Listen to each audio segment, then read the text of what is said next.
The National Risk Assessment for St. Lucia, which was conducted in 2018, went through a validation exercise on November 15th and 16th, 2022. The National Risk Assessment is a snapshot of St. Lucia's risk profile in various sectors.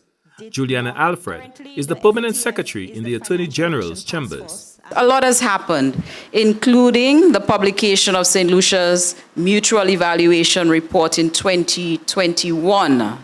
And in that report, a few deficiencies were highlighted, things that St. Lucia has to address. One of the key elements is, of course, updating our national risk assessment, which is why you are here. But there are also critical things that we have to address as a country to ensure that we are removed off enhanced follow-up, which is where we are at now. Over the past year, the Attorney General's Chambers and the Anti-Money Laundering Committee have undertaken legislative changes and implemented policies geared at addressing identified gaps cited in St. Lucia's Mutual Evaluation Report. Come the first quarter of 2023, St. Lucia is supposed to be applying for a re-rating further to the publication of our report, because we want to improve the standing of St. Lucia and we want to be removed from enhanced follow-up. Various stakeholders from the public and private sectors were engaged for a two-day workshop on de-risking, reputational risk, and the economic impact if St. Lucia fails to address its deficiencies.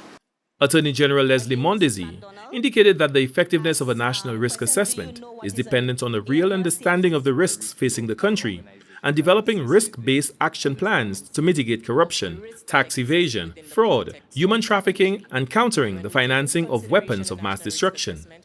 A national risk assessment enables us, one, to better understand the dimensions and sources of the proceeds of financial crime and better identify methods and trends of money laundering and terrorist proliferation financing. Two, to better understand the weaknesses of the anti-money laundering system and the combating the financing of terrorism and factors that may render us vulnerable. Three, to identify vulnerabilities of St. Lucia's financial sector and non-financial sector, along with weaknesses related to the operations of St. Lucia's Financial Intelligence Unit, law enforcement authorities, and the financial sector supervisors. Four, to allow government to target resources to areas of higher risk or greater vulnerabilities. The Attorney General added that pursuant to the publication of St. Lucia's Mutual Evaluation Report in January 2021, St. Lucia was placed under the enhanced follow-up process, having 8 or more non-compliant or partially compliant ratings for technical compliance, and a low or moderate level of effectiveness for 7 or more of the 11 effectiveness outcomes. The NAMLOC Committee, National Anti-Money Laundering Committee, made a presentation to Cabinet to brief the Cabinet as to exactly what the fourth round mutual CFATF mutual evaluation process is all about, and to let Cabinet know the way forward, how we deal with these particular issues. The dynamic and constantly changing international landscape brings with it new risks, threats, and new recommendations to reduce the vulnerabilities of small island developing states. So we constantly have to be evolving and stay on top of the trends in terms of what the new threats are. So for example, terrorism financing, that wasn't there before. And now it's something we need to focus on. Proliferation financing, another issue that we need to focus on. Alfred added that the penalty for non-compliance can cripple a country's economy.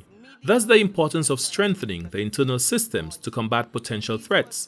The first follow-up report was presented in December 2021, with the second follow-up report due in December 2022. For the National Competitiveness and Productivity Council, Glenn Simon reporting.